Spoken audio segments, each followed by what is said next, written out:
Number 6, absolute value of x squared minus 36 equals negative 4x plus 6. So again, we're going to solve our two cases. We're going to take this out of our absolute value brackets and just keep the signs the same. And we're going to solve for a quadratic. So we're going to set the equation equal to 0. So we're going to move everything over to one side.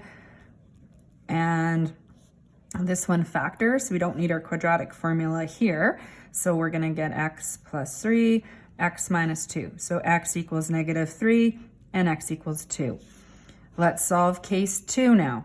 We're going to bring a negative sign through the brackets in here. So we're going to get negative x squared plus 3x equals negative 4x plus 6. Let's move everything to one side. I like having a positive x value, so I'm going to put 0 on this side. So moving that over there is x squared. Subtracting this over, I get negative 7x plus 6. And it's already set to 0. 0 equals, and again, this one factors. So x minus 6 rather, x minus 1. So x equals 6 and x equals 1. So let's check these. Now we have 4 checks to do. Again, remember you're checking them in the absolute value part of the equation.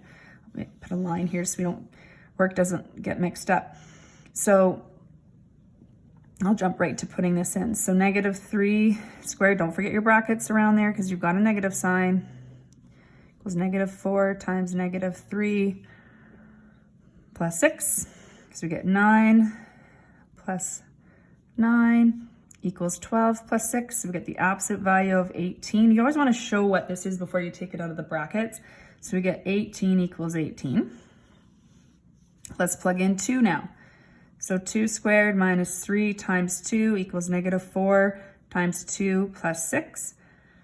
So we get 4 minus 6 equals negative 8 plus 6. So we get negative 2 equals negative 2. Would have worked out. That's going to happen in these questions. So then that kind of tells you your algebra was most likely right.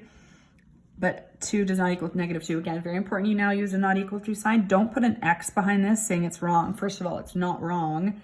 And then it looks like a variable. So we're going to go back up here. We're going to clearly cross this out as an extraneous root. And we want to make sure this one is circled as my answer for that. Okay, let's check 6 and 1. So plugging in 6, so 6 squared minus 3 times 6 equals negative 4 times 6 plus 6.